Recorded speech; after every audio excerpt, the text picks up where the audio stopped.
Well, we are Squirrel Butter. I'm Charmaine.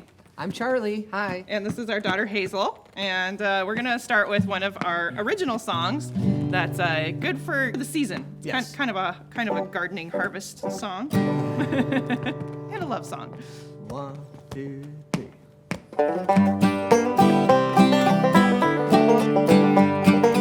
If you just say so, I'm ready to go. You know that's good as gold. I'll be there if you want me, dare to step out of the cold. But if you say wait, I'll wait. If all it takes is time, love is true if it makes you blue, grows sweeter on the vine. Well, listen, hon, now it ain't no fun getting run out of your door. There's wind blowing, it's beginning to snow, and I miss you more and more. But if you say wait, I'll wait.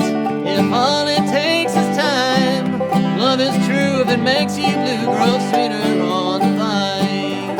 Sweeter on the vine. Yeah, I'll take the tease and wait the season, snowing, rain or shine. 'Cause a love like mine don't mind the time, grows sweeter on the vine.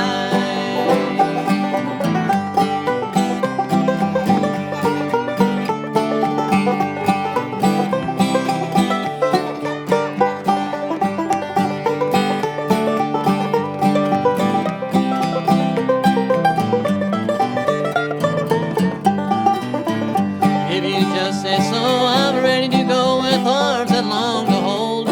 Yeah, I'm standing by with tears in my eyes and a pain down in my soul. But if you say wait, I'll wait. If all it takes is time, love is true if it makes you blue, grows sweeter on the vine. Sweeter on the vine. Yeah, I'll take the tease and wait the season, snowing, rain or shine. 'Cause a love like mine don't mind the time, grows sweeter on the vine.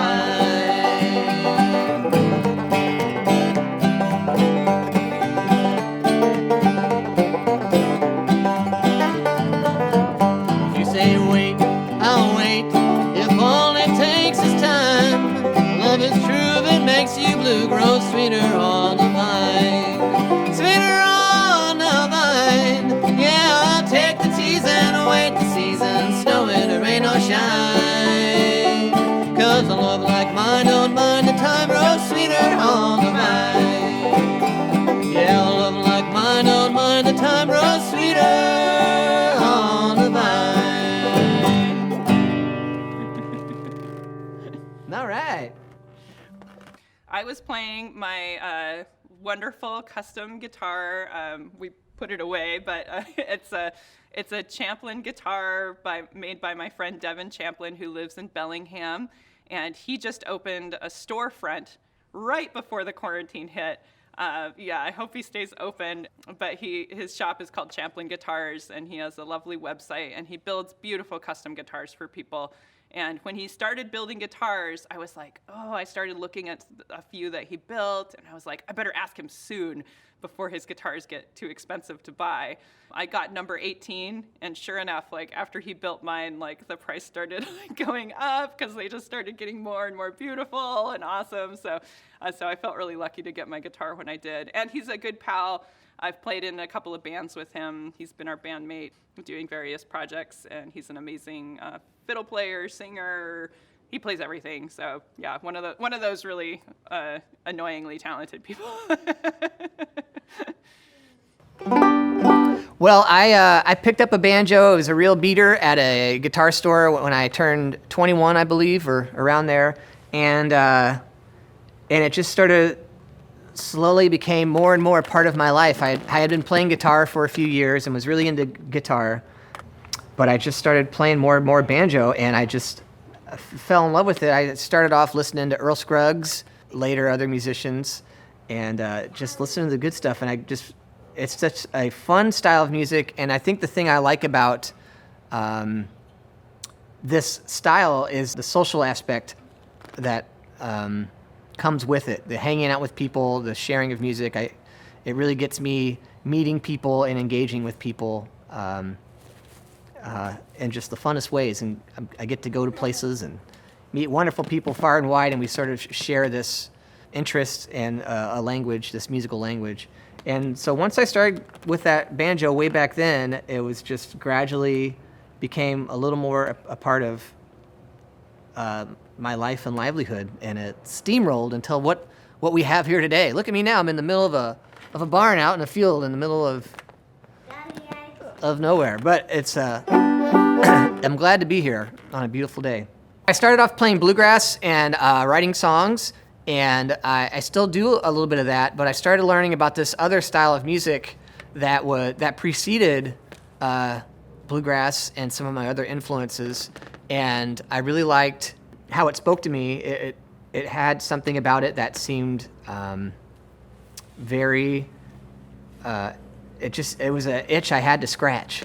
Like anything, if you get interested in anything, you start to learn about the floor drops out, and you see this bottomless pit of all these possibilities and things you need to learn and discover. And that's what happened with the banjo. It's just like, oh, well, this style is related to this style, and this musician that played it a long time ago was influenced by this and this person's family, and all the historical context is another thing that can, I'm still educating myself on, and it's just a fascinating subject. And when you put that with the personal part of internalizing it and practicing it and being able to execute these melodies and rhythms and styles, so it's just endlessly engaging for me, and it's a real joy. And then sharing that with others is for me, it's the best part. Meeting others and keeping this music alive, because that's what it was. It's meant to be played. And this music, another beautiful thing about this music is it's as hard as you want to make it. So many tunes can be very accessible without having to be a highly trained classical musician, and yet you can work them up to a level of artistry and detail and craftsmanship that is as good as any highly trained classical musician. So it's just like anything else. You can just really, I guess that's what makes it an art form. You can just really personalize it and build on what you've learned. All right, now we're going to do another lovey-dovey song about, we learned this from the playing of our dear old friend Lee Stripling, and this is called That's How Much I Love You. That's right. And Lee passed away a few years ago, and he's a wonderful fiddler and musician that we got to know late in his life. What a guy. All right. Ready? 1 and 2.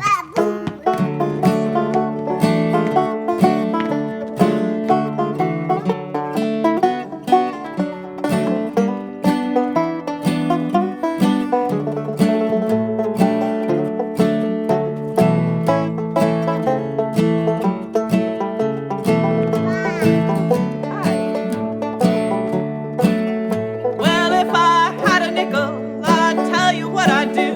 I'd buy it up in candy and I'd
give it all to you. 'Cause that's how much I love you, honey. That's how much I love you.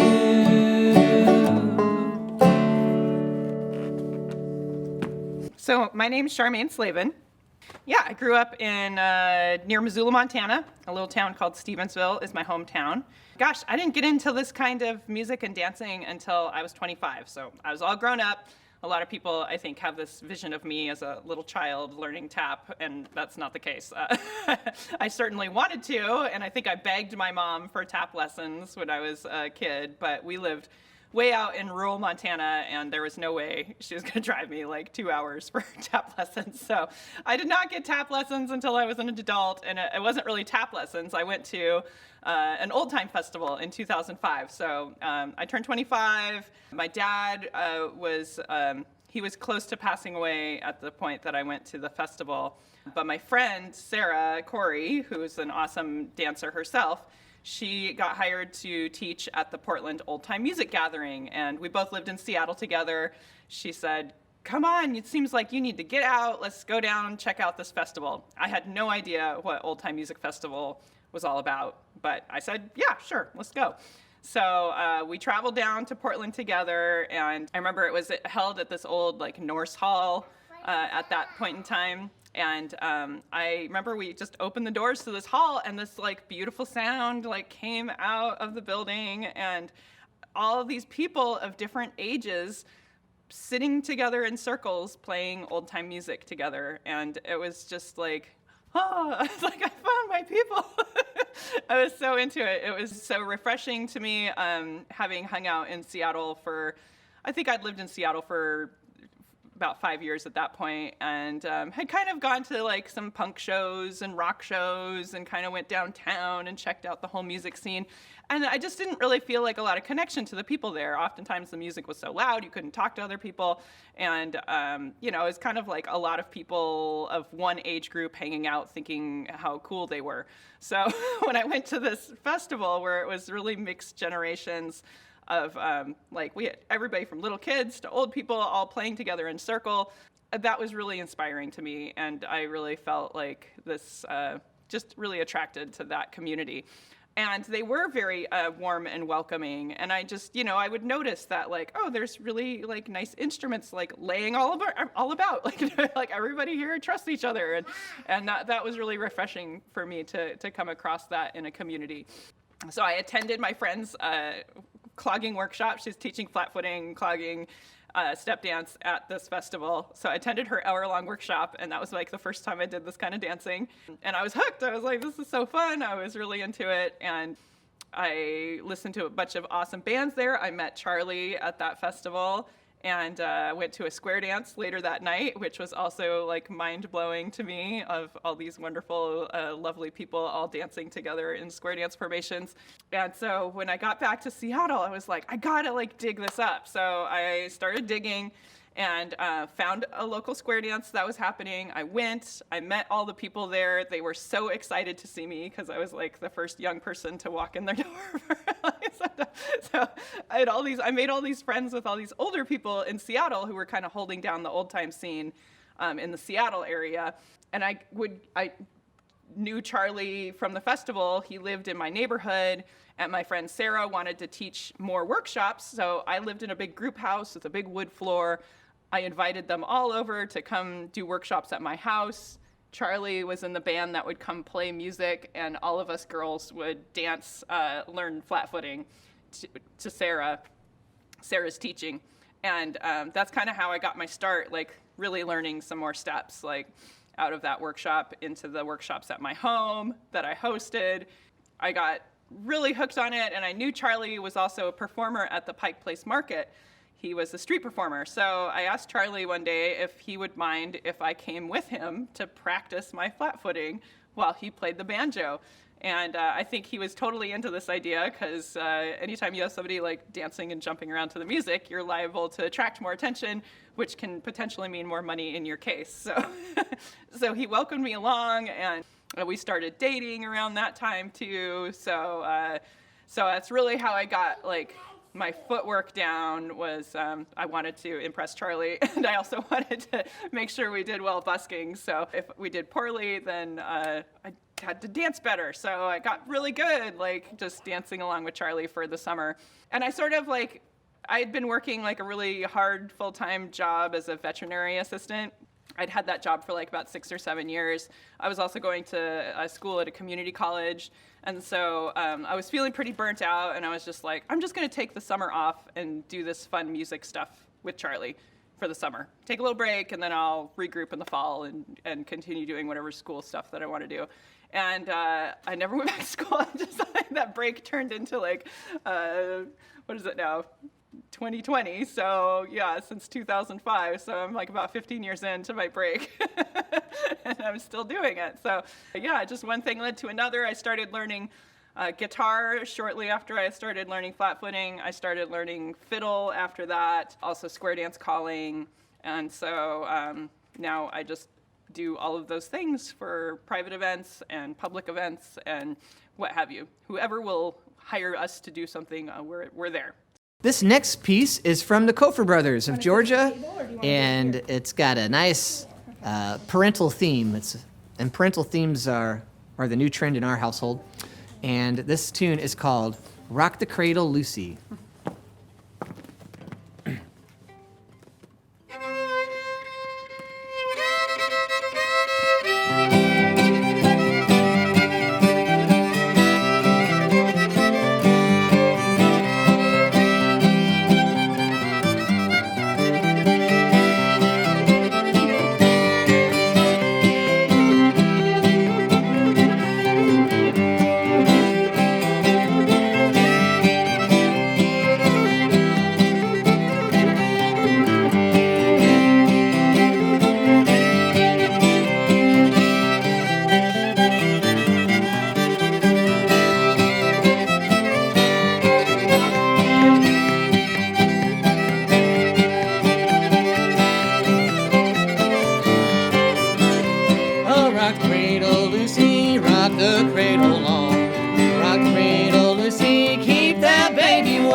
I am Charmaine Slavin of Squirrel Butter, and I'm here to give you a little flat footing demonstration. Flat footing is a really great dance style for the quarantine, where we're all stuck inside and maybe some of us don't have a dance partner. And this is a type of dance that you can do by yourself, and you only need a little tiny bit of dance floor to do it. So you can do it on a piece of floor in your house, or if you need to grab a little piece of plywood and put it down for a dance floor, that works great. And I picked 3 steps that I'm going to show you, and these are 3 steps that I think most anybody can do. Definitely be careful if you have any joint or knee or back pain issues. Go slow, or maybe don't try it. But most physically able people will be fine with this kind of step. So we're going to learn 3 steps, and then we're going to practice them to some old-time music. So the first step that we're going to learn is a really simple step. It's just the marching step. So we're literally going to march in place and kind of give ourselves a nice little beat. So we're just stepping with intention. And while I'm stepping, I'm trying to keep my upper body sort of relaxed and I'm being really deliberate about the placement of my feet so I get a nice count. 1, 2, 1, 2. So we're just marching along. Great. Doesn't take too long to master this one. It's just like fancy walking. Okay, now we're going to learn a different step called the Chug Step. And the Chug Step is another really simple step. What we're going to do is we're going to kind of bend into our knees and sort of throw our weight into our knees like this, and then we're going to let our feet slide back with us. So I'm going to go forward, back, forward, back. So slippy shoes help here. If you have shoes with friction, they might fight you a little bit. So slippy shoes or feet in socks works great for this. So we're just going to chug along. We're going to go chug, lift, chug, lift, chug, lift, chug, lift. And I'll kind of rotate around here so you can see some different angles and see how my feet are sliding when I push my weight forward, and then they slide back when I lift my weight up. Are you going to help me chug, Hazel? Slip, slip, slip, slip, bend, lift, bend, lift. So that's all that's going on here.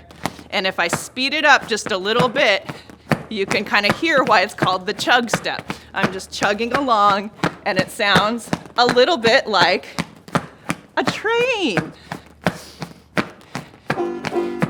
Nice. Train sound effects even. All right, so I'm going to teach you one more step, and then we're going to practice them in rotation.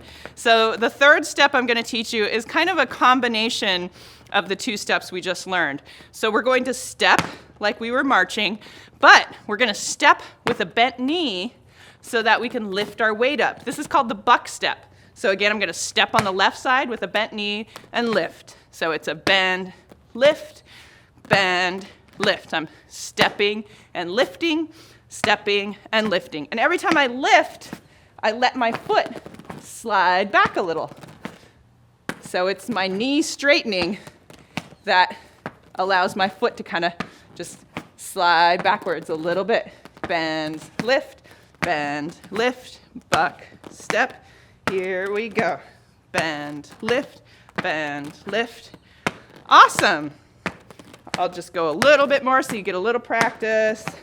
Bend, lift, bend, lift, bend, lift, bend, lift. So now we get a nice count where we get a 1 and 2 and 1 and 2 and. And this is a great rhythm step. This is my favorite rhythm step for old-time music because it kind of copies what the guitar is doing with a downbeat, upbeat, downbeat, upbeat. And your body is literally moving down and up, so it's easy to keep track of the rhythm that way. Okay, we're going to combine those 3 steps together and maybe try them with some music slowly. So we're going to go about the same tempo.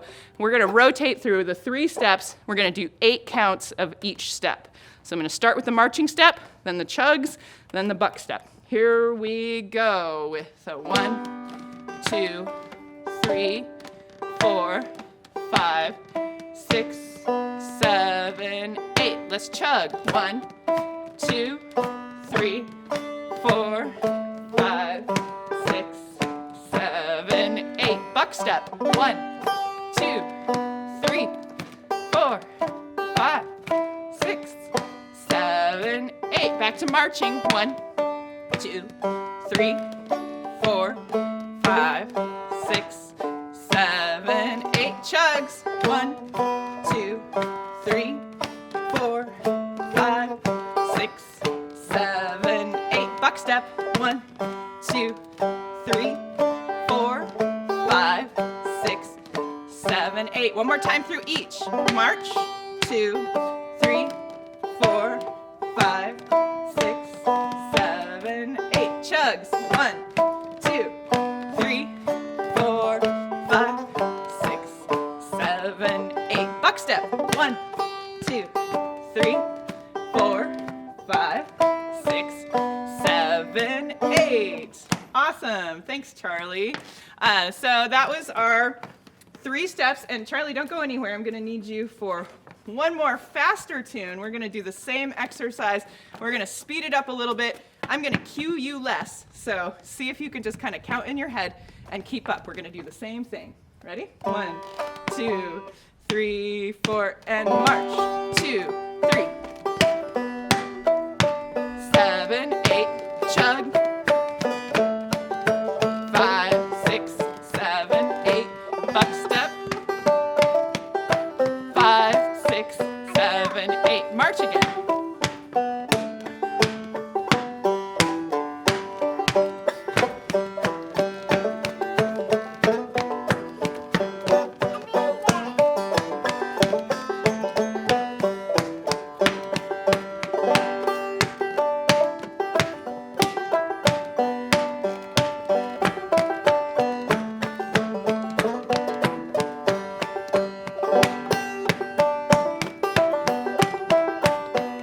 One more time through each.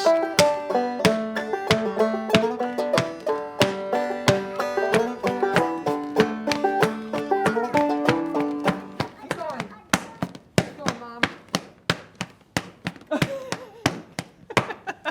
And we have a child stuck in the wall. The Seattle old time scene was it's like been a hot spot on the West Coast for old time music, kind of on and off since the 70s.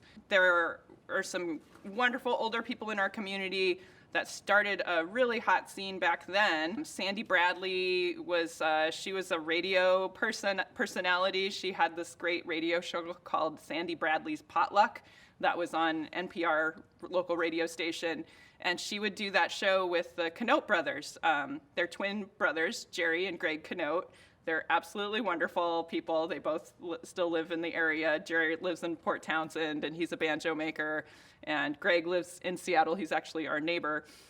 They're twins, so they would be on the show. And they're I think of them almost as sort of like click and clack kind of personalities, if you're familiar with that from the radio. They're really funny, and then Sandy's just this really great presence, and she learned a lot of square dances back in the 70s, and she went to the Southeast and traveled around through there, learned all these great like Appalachian style square dances, and brought them back to the West Coast, and had some great like weekly dances happening in Seattle. And then she also went and traveled to the Northeast, and she learned about contra dancing. So she also became a contra dance caller and brought a lot of those dances back to the Seattle area. Both of those styles of dances use traditional music. So it's kind of like if you build it, they will come. Like if you start a dance, more people are more inspired to learn the music, and you get more dancers and more young people involved, and you get this great community built up around it. So that's kind of what happened in the 70s and into the early 80s, and then that generation of folks like started having kids and having real jobs, and kind of like the scene in Seattle sort of simmered down. Things in Portland started picking up in the 90s, and then when I came to the festival in 2005, I sort of like kind of tried to re-spark the scene in Seattle, and I was fairly successful. We had a great dance at the Tractor Tavern from 2005 up until the quarantine, and that was a weekly dance event that lots of young people got exposed to square dances, roots music, old time music through that, and some of them would stay. Like some of them would learn the music or learn how to call.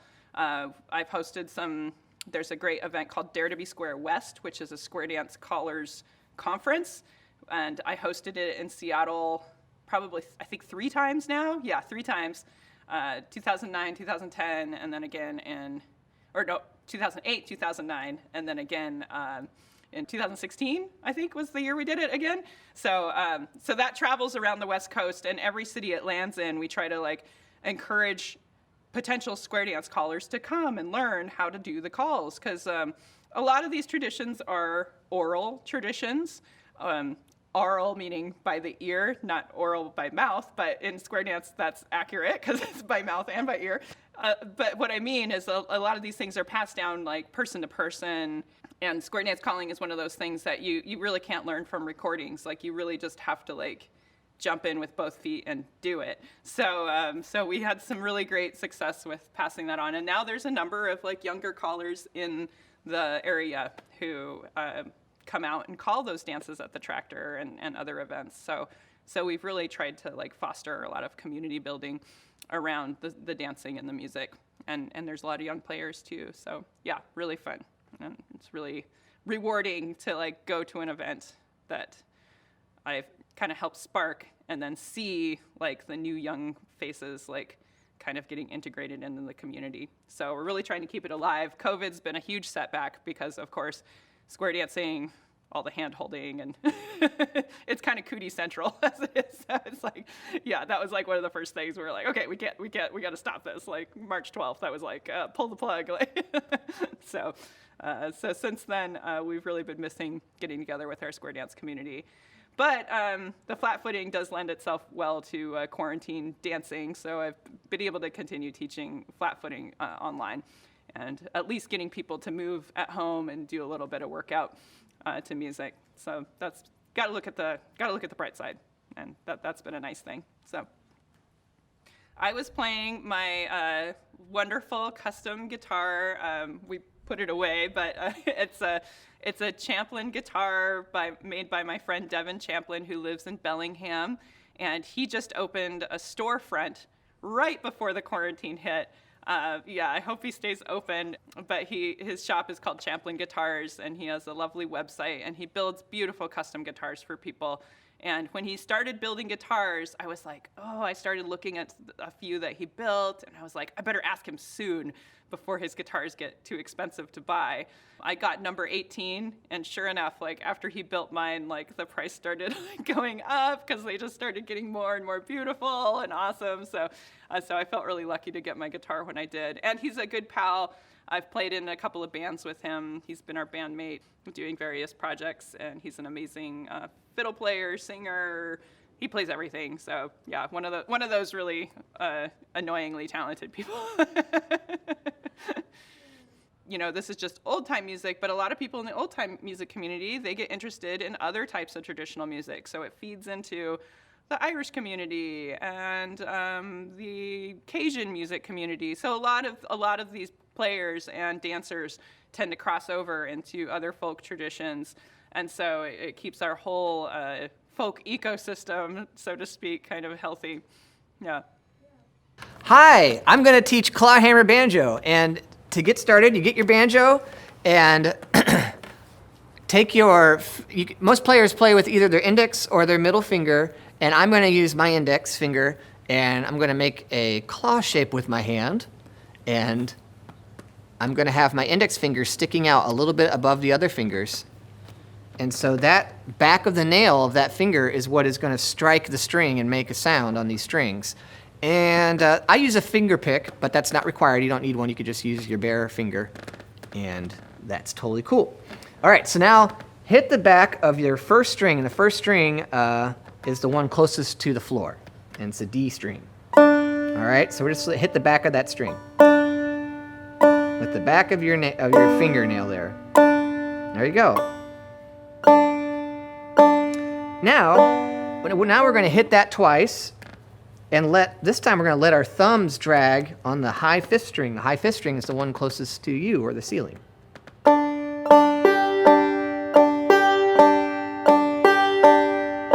right. So we got 2 hits on our finger followed by a drag of the thumb on the high fifth string. And when our hand hits that fifth string, it hits the string until the thumb pulls away and it gets the string to pop, and then we get the thumb reset. And there's sort of this knocking motion with my hand and wrist. It's like I'm knocking on my belly.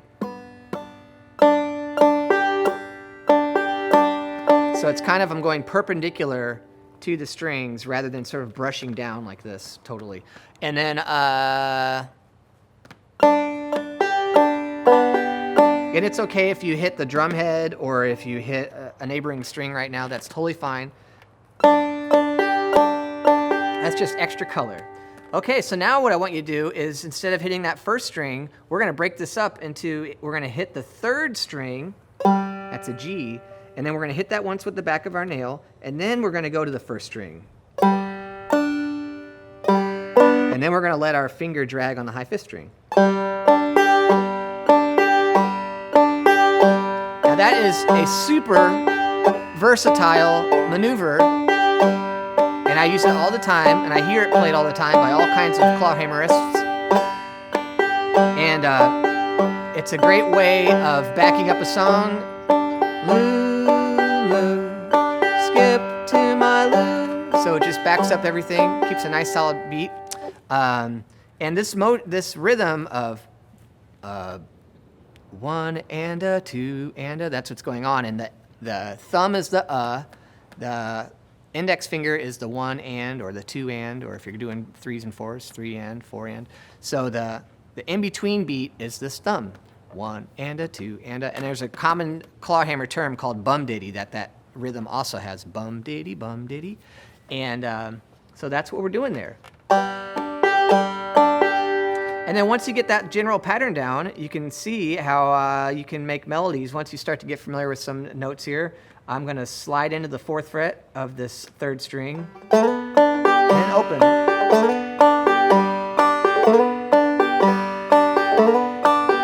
Okay? And then I can maybe make a similar shape. I'm going to make I've got a finger on the 2nd fret of the 3rd string. I went ahead and put a finger on the 1st fret of the 2nd string. And that's kind of part of a D7 chord. It's not got all the notes in it, but it's got a lot of them. So if I go...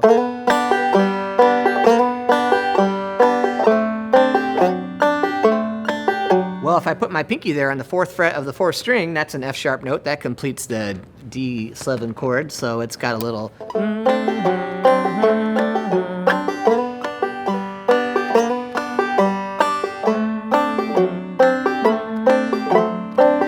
Can be a stretch at first, but that's okay. You'll get there.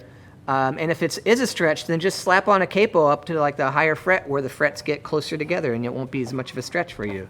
So maybe I'll show you how to play a song with these kinds of basic ingredients. Here we go.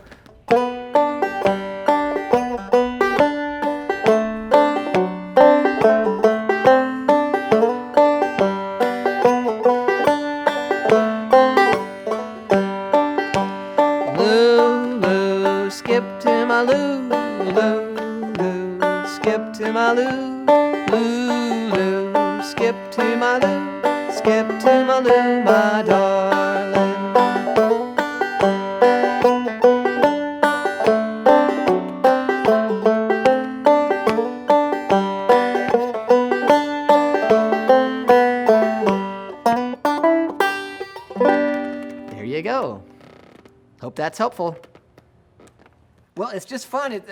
The banjo just naturally lends itself to rhythmic things. It doesn't hold notes for very long, so you don't really play it like a theremin, but you can bang on it and you can strum the strings, and it's just got a lively happiness the way those notes jump out. And they say you can't play a sad tune on a banjo. That's not true, but it's darned fun to play a banjo and fun to hear a banjo. And so I love playing for dancers. That is one of my favorite things also. It's fun to watch a dance floor or to watch a dancer react to the music that's coming out and then respond off of that. It's just so fun. Banjos were a pretty inexpensive instrument to make. The simpler banjos, they can, like anything else, they can get kind of expensive.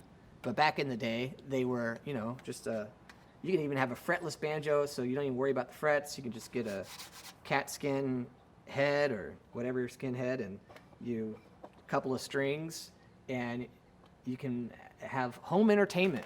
Before there were TVs and radios, you could just take care of all your entertainment needs in the household by playing the music with a banjo, and you could build your own. Some primitive banjos were just homemade, and a lot of entertainment can happen. And so if you share out music with your family or your household, people dancing, the party's built right inside. This banjo it's very typical of a bluegrass style banjo, and it's called a Gibson, but I've since been told that it's a fake Gibson, so we call it a Gibson. It's got a Gibson label there, and Gibson's like the big maker of bluegrass banjos that people like Earl Scruggs would play back in his time. And but yeah, but I like it. It does the trick for me. It's got a resonator on it. That's typical of a bluegrass banjo. Although there's some clawhammer players that play banjos with resonators, so there's no limitation there. And yeah, it's just a fun overall instrument. I have a few other banjos at home, and I did debate on which banjo to bring today, and I opted for this one. It's my most sort of versatile banjo. All right. Next up, we got an old gospel song. We learned this from the singing of Ginny Hawker and Tracy Schwartz. They're wonderful musicians who live down in the Southeast, and they're still making music, so definitely check them out. They make beautiful music, and this is an old gospel song.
Okay, here's an old traditional humdinger. We learned this from the playing of Frank Blevins, recorded way back in the late 20s, called Don't Get Trouble in Your Mind. The late 1920s. Yep, wise words for these times, yes. too. 1, 2, 3, 4.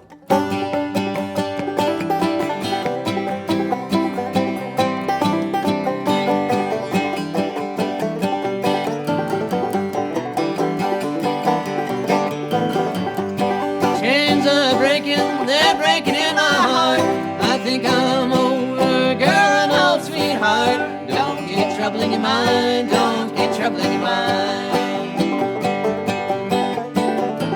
Well, I went to see that gal of mine. She said she loved me, son. She threw her arms around me like a grapevine round a gum. Don't get trouble in your mind. Don't get trouble in your mind.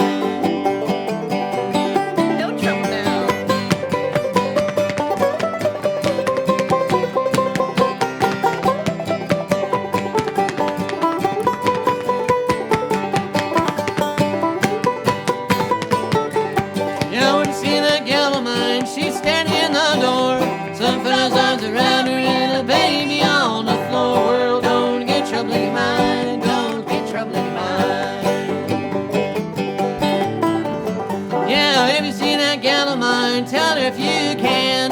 When she goes to bake her bread, wash them dirty hands. Don't get trouble in your mind. Don't get trouble in your mind. Don't get trouble, Charmaine.